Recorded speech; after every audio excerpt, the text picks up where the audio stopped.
Et bonjour à tous, bienvenue pour un nouvel Actu Streaming. On vous parle aujourd'hui de La Demoiselle et le Dragon, Damsel en anglais, c'est sur Netflix. Et pour commencer, on va commencer comme d'habitude par la petite fiche technique. Alors à la réalisation, nous avons Juan Carlos Fresnadillo, un réalisateur espagnol qui est surtout connu pour 28 semaines plus tard, je pense, la suite de 28 jours plus tard, qui est également connu pour son premier film qui s'appelle Intacto. Et Ah il avait oui, été également nommé à l'Oscar du meilleur court-métrage avec un de ses premiers projets qui s'appelait Esposados. Et il avait fait un autre film il y a quelques années, il y a un petit moment déjà, avec Clive Owen qui s'appelait Intruders, un film plutôt typé horreur, thriller. Et c'est mais un du peu coup, son... on Oui, est quand même sur un réalisateur qui fait peu de production. oui, on est sur c'est un peu son retour, effectivement, sur une grosse production en plus. Hmm. Et effectivement, on est sur un réalisateur qui a une petite cote, mais effectivement qui a l'air d'avoir peut-être du mal un peu à tourner. C'est aussi ça que je me dis. Euh, on verra dans le film si ça a des implications. Au scénario, nous avons Dan Mazo qui avait déjà signé deux scénarios. Alors lui, c'est pareil, un scénario il y a assez longtemps, La colère des titans, la suite du choc Oula. des titans, oui, comme tu dis, et Fast and Furious 10, donc un Ah. très gros film, mais Mais du récent. coup, quelqu'un qui est quand même habitué à écrire des blockbusters. Oui, voilà, ouais. Et je trouve ça très marrant d'avoir ces deux crédits-là et celui-ci en plus. Euh, Ça m'intrigue un peu, mais j'avoue, j'ai pas cherché plus sur son parcours à ce stade. À la photographie, nous avons Larry Fong. Alors Larry Fong, il a travaillé pour J.J. Abrams, notamment sur la série Lost et sur son film Super 8. Et ensuite, il a Hmm. travaillé sur des petits films de Zack Snyder, 300, Watchmen, Sucker Punch, Batman vs Superman. Enfin bref, quand Zack Snyder avait encore un directeur de la photographie, j'ai envie de dire, Mais est-ce qu'il a déjà fait des petits films, Zack Snyder? et c'était pas plus mal. Zack Snyder, non, parce que son premier, c'est déjà L'Armée des Morts, donc certes, en termes de budget, c'est pas un blockbuster, c'était déjà un film avec un budget conséquent. Ah oui, quand même. Larry Fong qui a également travaillé sur Kong Skull Island, Predator 4 ou The Tomorrow War, donc également un habitué des blockbusters. Car ici nous sommes bien dans un blockbuster, j'ai regardé le budget et c'est 70 millions de dollars, donc c'est quand même pas rien. Pas un énorme blockbuster, mais c'est quand même sur un gros budget. Au montage, nous avons John Gilbert, qui est un monteur qui travaille depuis la fin des années 80. Il a notamment reçu l'Oscar du meilleur montage pour le film Tu ne tueras point de Mel Gibson, avec Andrew Garfield, un film de guerre. Et alors il a fait le montage d'un tout petit film aussi, qui s'appelle Le Seigneur des Anneaux, la communauté des Anneaux. Alors je ne sais pas si tu en as déjà entendu parler dessus, Inconnu au bataillon. je ne sais pas ce que c'est. Mais également Non. le très connu Le Secret de Terabithia, et des films d'action avec Jason Statham comme Braquage à l'anglaise, Blitz ou Killer Elite. À la musique, nous avons David Fleming. Alors David Fleming, dans ses crédits, on retrouve par exemple le film de Ron Howard, Une ode américaine. On trouve la série télé de Xavier Dolan, La nuit où Laurier Gaudreau s'est réveillé. Et on trouve le reboot de la série, le reboot en série de Mr. et Mrs. Smith avec Hmm. Donald Glover qui vient de sortir. Il a également fait de la musique additionnelle sur pareil, des tout petits films qu'on ne connaît pas, hein. Donc Top Gun Maverick et Dune deuxième partie. Des films qui existent manifestement. On ne sait pas ce que c'est. C'est doit être des séries B Enfin, mineures. je pense. Au casting, nous avons un beau casting puisque nous avons donc Millie Bobby Brown, l'actrice de Stranger Things, qui n'en finit plus de faire des films sur Netflix sur le côté. Hmm. Nous avons Ray Winston. Alors Ray Winston, ses rôles les plus connus, c'est sans doute... il a fait Sidekick dans Indiana Jones 4 et c'est lui aussi l'acteur principal de Beowulf, le film d'animation en performance capture de Robert Ah, Zemeckis. oui, oui, c'était bien Beowulf. Voilà. Et si vous regardez Beowulf, il n'a pas tout à fait la même carrure que le héros, hein, Ray Winston. Non. Nous avons également Angela Bassett. Donc Angela Bassett, bon, est-il besoin de la présenter? Son rôle le plus connu, c'est sans doute le biopic de Tina Turner et la reine dans Black Panther.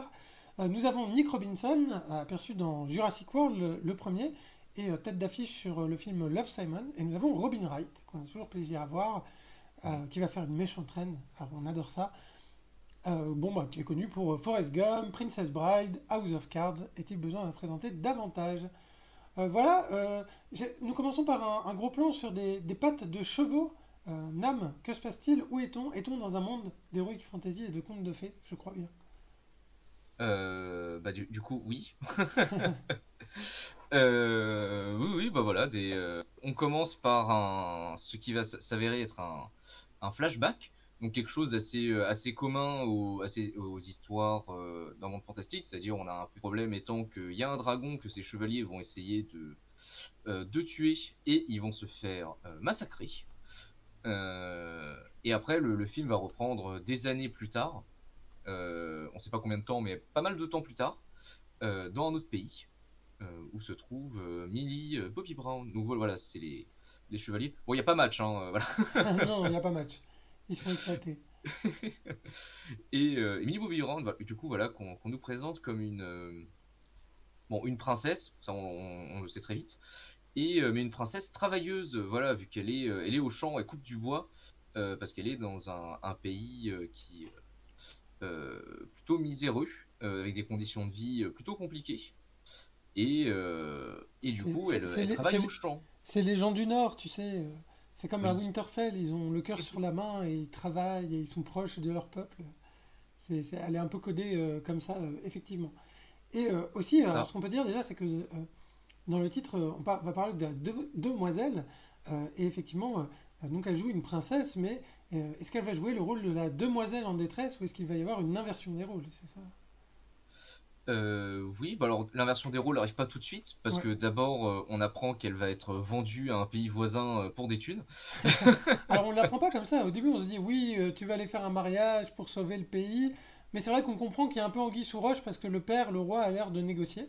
Là, on voit la belle-mère, là, par ailleurs. La marâtre, Oui. d'ailleurs, comme il l'appelle.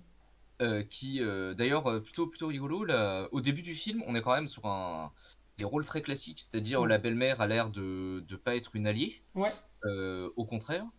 Le roi a l'air d'être plutôt soumis au désir de sa nouvelle femme. Et ils vont se débarrasser de la gamine pour se prendre des thunes. Donc on est quand même on commence sur une histoire plutôt classique mm, de conte de fées, et en plus une histoire plutôt classique qu'on n'a plus l'habitude de voir. La princesse qui se fait vendre, c'est plus trop dans l'air du temps. c'est ça.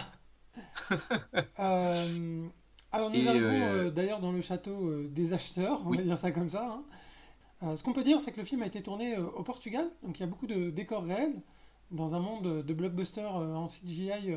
Bah, ça fait plaisir quand même déjà.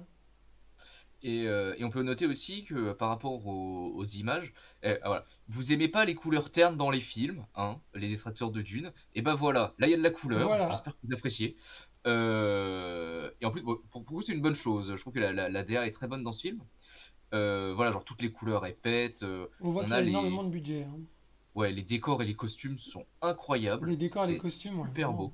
Et il y a une Euh, volonté d'avoir un monde d'heroic fantasy teinté de merveilleux aussi, qui c'est ça. rappelle évidemment l'Europe, mais qui n'est pas extrêmement stéréotypé, c'est-à-dire ça se dégage quand même des... Ça essaie Mm. d'avoir sa propre identité et de se forger comme ça euh, une espèce d'univers qui lui est propre, et ça marche plutôt bien, notamment il y a des inspirations. Comme c'est tourné au Portugal, je pense il y a quand même une influence, là on voit notamment dans les fruits qui sont choisis, Oui, notamment on voit une oui. grenade, je crois, là. Il y a Euh, un côté méditerranéen. une figue, etc. Donc effectivement, il y a la volonté aussi d'aller chercher dans des esthétiques historiques et des esthétiques picturales aussi, puisque là on est quasiment devant Mm. une nature morte, euh, Oui, tout à fait. pour, bah, voilà, pour tirer une direction artistique un peu nouvelle, et bah, on ne peut que mettre ça au crédit du film. Oui, et on est vraiment ouais, dans une espèce de pays de contes de fées fantasmés, de par les couleurs, de par sa richesse. Et bah non, oui, c'est cool, voilà. Mm, mm. Donc voilà, donc la Elodie, elle a une petite sœur qu'on voit dans le lit du coup à sa droite, qui a fait le voyage avec elle. Mais du coup, il s'avère que le roi, lors des négociations, va sortir tout chamboulé. Donc voilà, Robin Wright, la famille, la matriarche de la famille royale à qui ils vont vendre Elodie, son premier à gauche, le roi à droite, il sert à rien, voilà. Euh, C'est ça.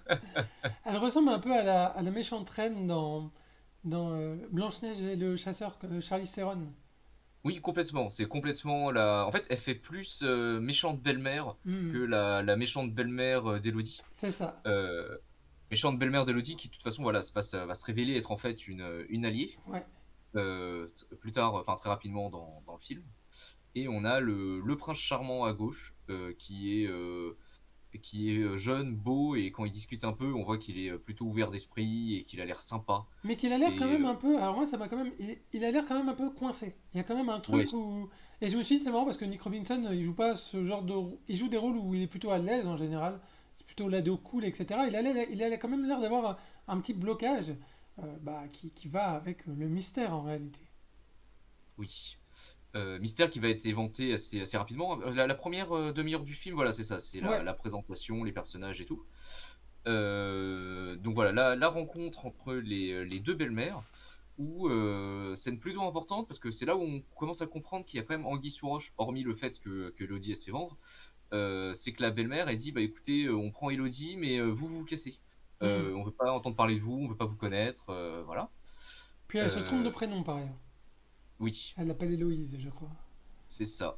Euh, donc le mariage, donc voilà, voilà. Je veux dire voilà, la direction artistique, les décors, les DA, comme on Voilà, il y a un disait, enfin la nombre de. DA, Ouais. comme on disait, c'est super beau. Si vous aimez notamment, c'est vrai qu'il y a quand même un plaisir dans les films avec des princesses, c'est d'avoir des belles robes. Et alors, Millie Bobby Brown elle a une garde-robe dans le film, Ouais, alors qui va être un peu détériorée à un moment, puisqu'il y a une histoire de dragon, je vous le rappelle, mais qui est quand même assez spectaculaire, quoi. mm. Et d'ailleurs, j'aime beaucoup pareil, sa coiffe là, parce que ça fait Mhm. complètement penser aux coiffes de mariage du Moyen Âge, Mhm. mais le voile est à l'arrière et pas devant. Donc c'est ça, c'est genre des visions connues, mais avec un petit twist à chaque fois, ce qui est plutôt sympa. Bon, et l'ambiance change, quoi. Oui, c'est ça. Donc là, elle se retrouve. Alors, il y a eu le mariage, mais maintenant il l'amène à la cérémonie comment, traditionnelle, on va dire ça, de la famille. Ouais, Et malheureusement pour Elodie, elle n'a pas vu Eyes Wide Shut. voilà, Du coup, elle se dit pas que ça pue. Ouais.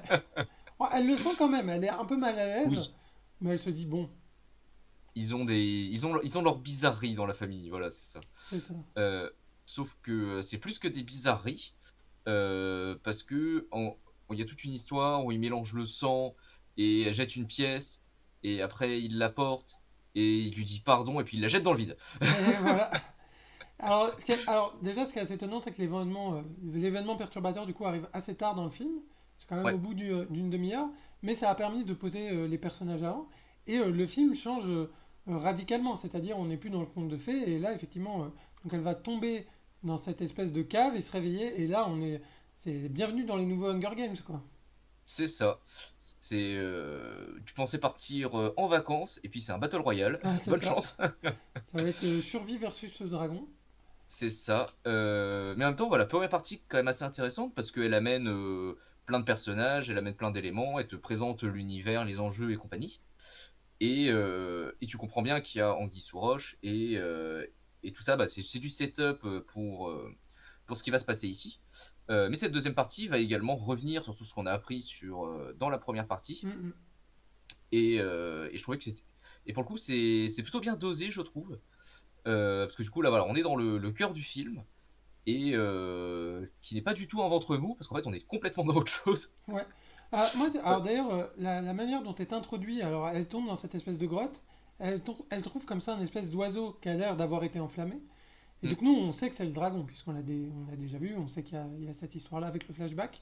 Sauf que elle sait pas vraiment à quoi elle est confrontée. Donc elle voit un oiseau enflammé, puis après elle voit une nuée d'oiseaux enflammés. Et c'est l'effet est ça. vraiment très réussi, très saisissant. Et en fait, du coup, moi, ça m'a quand même fait reconsidérer le premier flashback où on voit que c'est un dragon.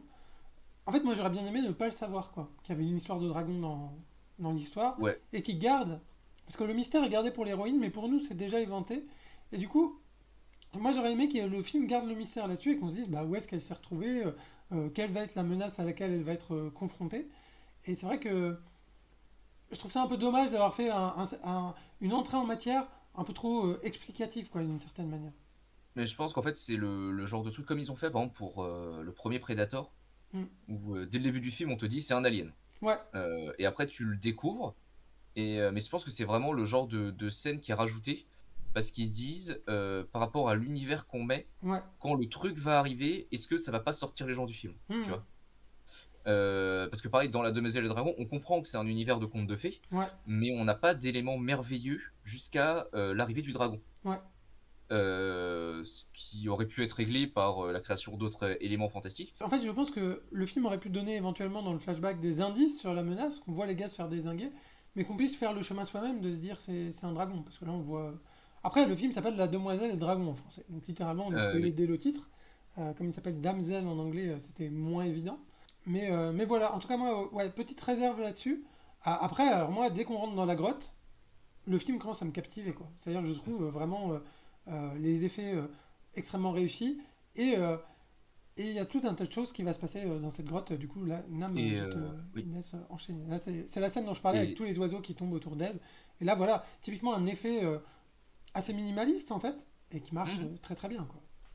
Oui, c'est ça. C'est que le film a plein de bonnes idées visuelles Mm, au niveau de ses séquences, au niveau de ses scènes et tout. Et ça marche plutôt bien. Alors, comment? Elle va tomber sur une grotte, enfin l'interstice d'une grotte, après avoir une première rencontre avec le dragon dont mm, mm. elle arrive à s'en sortir. Spoiler, elle arrive à s'en sortir, sinon il n'y a plus de film. Ouais. Euh, et elle tombe dans un endroit qui est un peu une safe zone, où elle découvre qu'il y a plein d'autres filles qui ont été sacrifiées avant elle. Et donc elle va rajouter son nom aux autres. Et voilà, petit aspect aussi intéressant, c'est que d'une part, on a un aspect barbe bleue, du coup. C'est-à-dire qu'on a le personnage qui va briser le cycle, Mm. qui est Elodie. Et on a aussi un truc auquel on n'est pas habitué, c'est-à-dire que toutes ces dernières années, dans les histoires un peu merveilleux, les contes, etc., tout public, j'entends, à chaque fois qu'il y a un enfant, bon là, Elodie est majeure, mais un enfant et une créature fantastique, c'est toujours le pote, tu vois. Ouais. Genre, le nombre de films où t'as des copains dragons, et puis là, pas du tout. Là, le dragon, il est très vénère et il est ultra agressif. Et Elodie, elle va prendre cher. Voilà. Ce qu'on peut dire, on peut peut-être parler aussi des effets spéciaux. Euh, Moi, je trouve que les effets spéciaux, là, on le voit encore avec un décor avec des parois en cristaux, et elle va essayer de grimper dessus, d'ailleurs. Euh, les effets spéciaux, je trouve que quand c'est des scènes un peu minimalistes, comme tout à l'heure les oiseaux, ou comme cette scène-là, ou comme une scène où à un moment elle va regarder une stalactite de glace qui fond, elle va boire à l'aide de cette stalactite, et ça va commencer à fondre de plus en plus vite, donc on comprend qu'en fait Mm. le dragon se rapproche, puisqu'il y a la chaleur. Même quand le dragon crache du feu, il crache une espèce de bouillie de feu, quoi. C'est Ouais. un peu de la lave, quoi. C'est comme s'il crachait de Mm. la lave. Et je trouve ces effets-là vraiment très réussis. Sur les plans d'ensemble un peu statiques, le film est assez beau aussi, c'est-à-dire que les décors sont plutôt pas mal, le compositing est plutôt sympa. Les seuls moments où j'ai trouvé que ça accrochait un peu, on va dire, c'est par exemple quand le dragon va poursuivre un personnage humain qui va courir, va l'attraper, Mm. etc. Et quand ça bouge, quand il y a des humains et du mélange avec du digital, là c'est peut-être un peu moins qualitatif. Mais c'est pas, je dirais que c'est peut-être 10% des scènes, quoi, Oui, c'est d'effets ça. spéciaux. Et au final, comment? On peut quand même pardonner, je trouve, ces scènes-là. Hmm, Parce que la qualité du reste du film est quand même, est quand même très bonne. Hein. Il n'y a ouais. pas y a pas à se plaindre là-dessus. Alors, ce qu'on peut dire aussi, et à mon avis, Oui. c'est vrai que quand on regarde quand même les critiques spectateurs, euh, elles sont pas extrêmement positives. Je pense que le film a un côté aussi parfois un peu entre deux chaises qui peut déstabiliser sur le ton. C'est-à-dire que c'est un film où là on se retrouve effectivement dans un survival Mm. assez sombre, mais ça reste quand même assez tout public, on va dire. C'est-à-dire, il n'y a pas Oui. de tête écrasée, il y a pas de, il y a de la violence, il y a de l'impact. Mm. Mais, c'est plutôt, d'ailleurs, les scènes d'action sont plutôt réussies à cet égard. On est plutôt pris dans les scènes d'action, mais c'est pas, même par rapport à un Hunger Games qui vise des jeunes adultes, on va dire, Mm. je sais pas, des 14-20 ans, on va dire ça comme ça. Et Hunger Games, il y a quand même une violence qui est assez marquée, quoi, dans mon souvenir en tout cas. Et Après, là, je trouve quand même que c'est plutôt les effets de la violence sur Elodie qui sont plutôt bien marqués. ouais, Parce que t'as plein d'effets du coup de sang ou de peau brûlée ouais. qui sont vraiment bien dégueux. C'est bien dégueu, mais tu vois, ça reste quand même assez. Certes, c'est dégueu, mais je trouve que.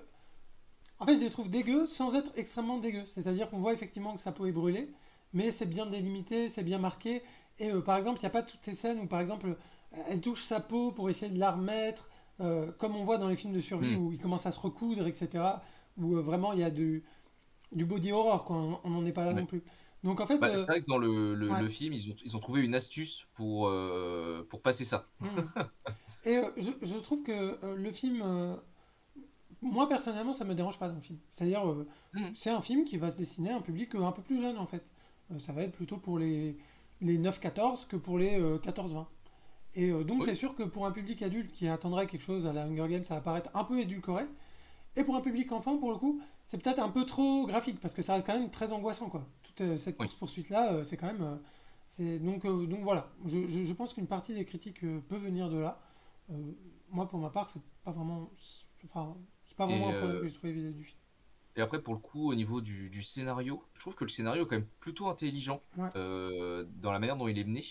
Parce que bah, on a quand même une histoire qui est somme toute plutôt classique, Mhm. mais avec suffisamment de twists pour rendre le truc intéressant.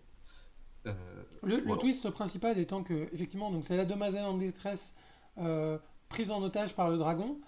Sauf que c'est le prince charmant qui l'a foutu là, donc il va pas venir la chercher, elle C'est doit se ça. débrouiller par elle-même. Et il y a C'est tout un qui, sous-texte un peu féministe au film, puisque aussi, bah, elle trouve de la force dans le fait que d'autres jeunes filles soient passées par là avant elle, et malheureusement n'ont pas réchappé. Et moi je trouve ce sous-texte-là plutôt réussi pour le coup, c'est amené assez subtilement. Et aussi, tu parlais de scénario, je trouve que les rebondissements du film sont plutôt pas mal. Alors moi j'aurais préféré qu'on reste plus longtemps dans la grotte, que ça commence plus tôt, que ça finisse un peu plus tard, qu'il y ait hmm, plus de choses. La manière dont elle s'en sort à la fin, je trouve qu'il y a une petite facilité scénaristique. Mais oui. au global, je trouve que voilà, il y a des idées, il n'y avait peut-être pas suffisamment d'idées malheureusement pour que ce soit plus déployé que ça. Mais je trouve que c'est. Voilà, je me suis pas ennuyé, en tout cas, avec toute cette séquence-là, je l'ai trouvé Ouais. vraiment entraînante. En plus, ça tombe bien parce que c'est c'est la majeure partie du film. Donc voilà, elle va trouver une sortie qui malheureusement est impraticable parce que voilà, c'est à pic. Ah oui, d'ailleurs, dans la safe zone, elle a trouvé un plan Ouais, qui a été dessiné, ce qui lui permet de se repérer dans la zone. Et on a du coup le père d'Emily, qui est d'Emily, non, d'Elodie, ouais, qui est pris de remords et qui vient chercher sa fille avec des hommes, ce qui va pas plaire au dragon, parce que bah, ouais. du coup il Ça débarque ramène chez de la elle. chair à canon pour Mm. le dragon. Petite facilité aussi, parce que, bon, le père arrive, donc ça lui permet de se réconcilier avec sa fille, parce qu'on comprend qu'il l'a trahi, mais qu'il a eu des remords. Pourquoi pas? Après, je pense pas qu'elle a besoin d'être sauvée par son papa, ça va un peu contre le message du film jusqu'ici. Et aussi, du coup, ils descendent avec des cordes, et donc du coup, elle a une corde pour remonter, quoi. Oui, Donc en fait, c'est surtout ça, ils amènent un élément. voilà, ça facilite quand même grandement les choses. Et moi, je trouvais quand même que dans le personnage de Millie Bobby Brown, elle est très crédible en survivante, parce qu'en fait, c'est bien amené qu'elle vit dans un milieu rude, où Mm. d'ailleurs, on voit que sur le bateau, elle se couvre pas, et sa belle-mère lui dit, mais tu devrais te couvrir, etc. Donc on sent qu'elle a une résistance au froid, à la douleur, etc. Donc elle est un peu taillée pour s'en tirer. En plus, Millie Bobby Brown, physiquement, bah, dans les rôles d'action, elle est convaincante en fait. Parce Mm. qu'elle est assez costaud, elle est athlétique. Et d'ailleurs, elle joue souvent des rôles dans ce registre-là. Et son personnage, par ailleurs, j'en profite, je le trouve très sympathique. Et je trouve qu'elle porte vraiment le film. Elle a ce côté à la fois princesse un peu badass et en même temps qui respecte les conventions sans toutefois les respecter. Donc un peu pas sans être franchement rebelle avec des côtés de rébellion. En tout cas, elle est assez directe dans sa manière de parler, ce qui fait parfois des petits décalages comiques. Mm. Et donc, je trouvais que c'était un personnage vraiment très réussi. En fait, c'est pour ça, moi, ça m'aurait pas dérangé de rester avec elle dans la grotte plus longtemps et que en elle-même, je pense qu'elle avait les ressources nécessaires pour sortir sans avoir besoin que de cette facilité scénaristique. Mm. Surtout qu'en plus, dans la grotte, on n'est pas revenu sur tous les éléments, mais elle s'est montrée plutôt débrouillarde. Oui, Elle oui, a oui. trouvé comment? Bah, les bons éléments, et puis elle a bien réfléchi, et puis tu vois que voilà, elle est. Comment? Elle peut se démerder toute seule, ouais. Ouais, voilà. Et à la fois par son intelligence et à la fois par sa force physique qui fait Mm. que c'est crédible. Le dragon qui a une bonne dégaine par ailleurs, Oui, qui fait peur, et c'est une dragonne d'ailleurs. Oui, Ce sera assez important dans l'histoire, puisqu'en fait elle récupère des jeunes filles parce qu'on apprendra dans le flashback qu'en fait ils ont tué ces dragonos. c'est Donc ça. elle demande un tribut en compensation, on va dire ça. C'est une espèce de malédiction. C'est ça, oui, c'est ça, c'est la malédiction locale, c'est Mm. complètement ça. D'ailleurs, voilà, du coup, un dragon, une malédiction, des princesses, on est quand même dans un truc, voilà, très. Oui, oui. Donc voilà, elle fait Tomb Raider, elle arrive à s'échapper pendant que le dragon au loin arrive. Tenue très Euh, Lara Croft Coded, effectivement. ouais, et parce que du coup, ouais, ça s'appelle Rob, elle perd des bouts au fur et à mesure, et à la fin c'est une vraie warrior. Robin Wright, encore plus méchante que méchante, car C'est ça. elle a une lumière rouge sur elle, au cas où vous n'avez pas compris. Et la lumière rouge qui est créée par le dragon qui est en train d'embraser la montagne et le Mm. ciel. Parce que pas content. Horizon Forbidden West, c'est ça. C'est ça, Et, merci. et le dragon pas content d'avoir perdu une princesse, du coup, il dit, eh bah c'est pas grave, on va aller choper une autre. Et du coup, ils vont chercher la sœur et qui vont balancer dans le trou. Voilà, donc ce qui fait que bah, Elodie a réussi à s'échapper, mais elle va devoir y retourner pour aller sauver sa sœur. C'est ça. On a Hunger Games 1 et Hunger Games 2 pour le même prix dans le même film. La situation n'est pas réglée et du coup, elle va aller affronter le dragon et le vaincre. Le vaincre avec une astuce que j'ai trouvé un peu conne pour le coup. C'était Euh, un peu facile, c'est-à-dire qu'elle voit que le souffle du dragon rebondit sur une forme de la cavité géologique et elle se dit tiens, je vais lui faire me cracher du feu dessus, comme ça il se prendra dans la gueule lui-même, quoi. et ce que je trouve un peu débile parce que bah, c'est le dragon qui produit le truc, pourquoi ça lui fait mal? Enfin, Oui, ouais, je me suis fait à peu près la même réflexion. Je me suis dit, bah après, pourquoi pas, c'est vrai que des animaux qui lanceraient des jets d'acide, normalement, dans leur estomac, ça les brûle pas, et c'est quand ils crachent que.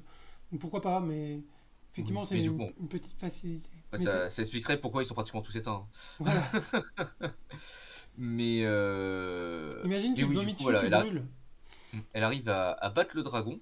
Ouais, Et surtout, elle arrive en battant le dragon et en derrière le sauvant, parce qu'elle utilise elle a trouvé des espèces de petites limaces mm, qui se nourrissent des blessures de manière magique.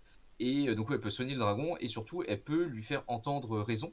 Et parce que du coup, elle a découvert la vraie histoire de la malédiction et surtout, elle sait que ce n'est pas les enfants de la famille royale, mais les enfants qui viennent d'autres royaumes qui sont sacrifiés. ouais.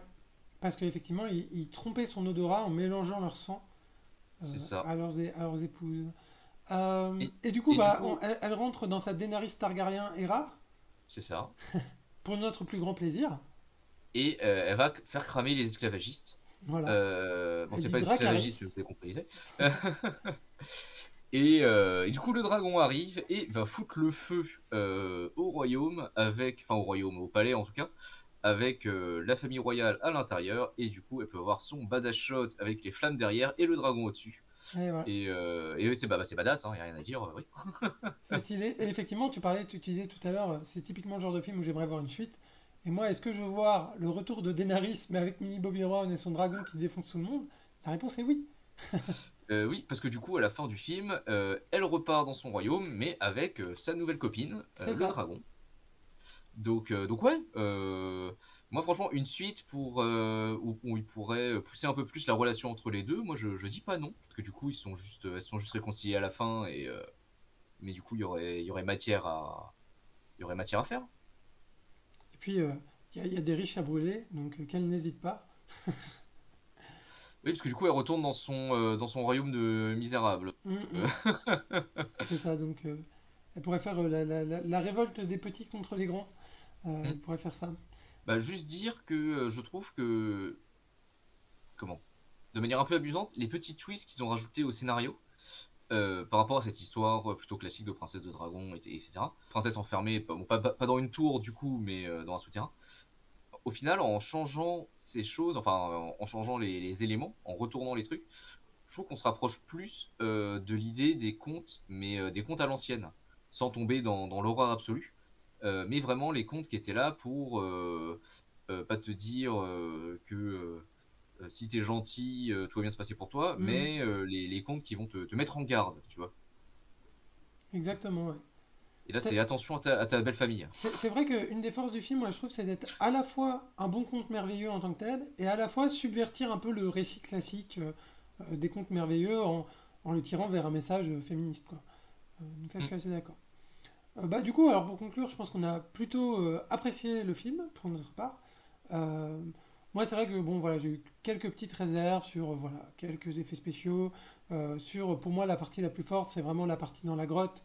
Je pense que le film aurait dû vraiment capitaliser là-dessus, ajouter du mystère, faire que ça dure davantage. Mais par ailleurs, c'est vraiment un film que j'ai eu plaisir à voir, ne serait-ce que pour sa direction artistique, où on sent qu'il y a du budget et qu'il y a l'envie de faire quelque chose euh, de vraiment beau, avec sa propre identité. Ça va pas chercher la facilité pour le coup.